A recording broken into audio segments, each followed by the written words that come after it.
Hi everyone, my name is Mandy Fierbacher and I am the Executive Vice President of Consular Affairs at Argo Visa, and we're the first company in the world made up entirely of former U.S.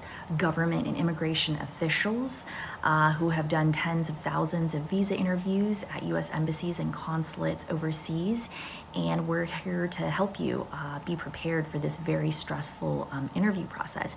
Even though it's a short interview, it is extremely important because it really affects your future in the U.S., whether you're just wanting to come to the U.S. for 2 weeks to visit Disney World, or if you're coming to study overseas, or if you're actually hoping to work in the U.S. with an H-1B or an L-1 visa.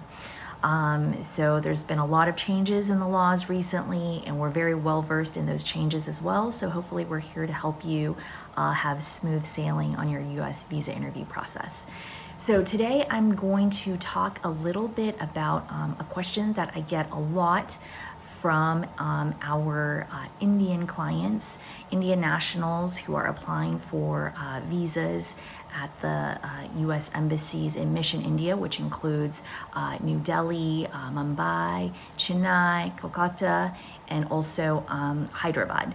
So what we're talking about today is a question that we hear about for parents of children who are currently in the U.S. So, if you have a son or daughter who is currently either studying in the U.S. or working in the U.S., and you're their parent and you would like to come visit, this video is for you. And really the question is about, speaking English at the visa interview.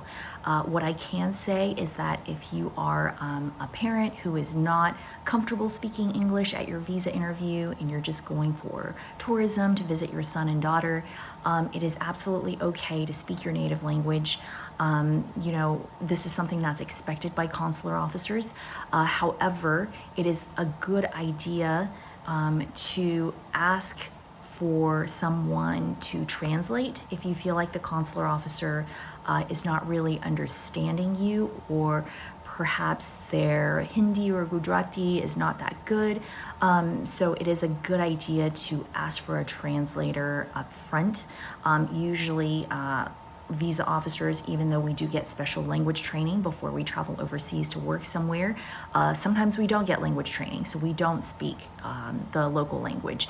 But we do have local staff inside the consular sections that help us out, and so a lot of times they will do translations for us. But it's important to bring that up at the beginning of your interview so that there's no confusion and no misunderstandings between you and the consular officer.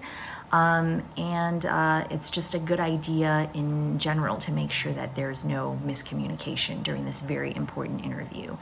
And so, if you've never spoken English before, but you're still wishing to apply for a U.S. visa to visit the United States because you have family there, a son or daughter, it's really important to make sure that the consular officer understands you.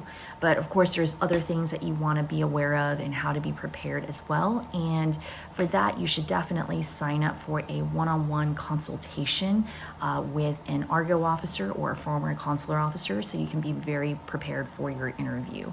In my experience, I have interviewed a lot of parents of students in the United States, or sons and daughters who are working in the U.S., and parents want to go help, or they want to see their grandchildren, or they want to stay for a few months and help out with childcare. This is all very common. I used to see it in China all the time, but it is very important to handle that interview right, because if you ever have a problem during the visa interview and you get your visa denied, then it makes it much tougher to get your visa the next time. So hopefully this gives you a little bit of information that could help you during your visa interview, but I always think it's a good idea to have a one-on-one consultation with one of our Argo officers. So thank you so much for tuning in and listening, and see you guys next time. Thanks.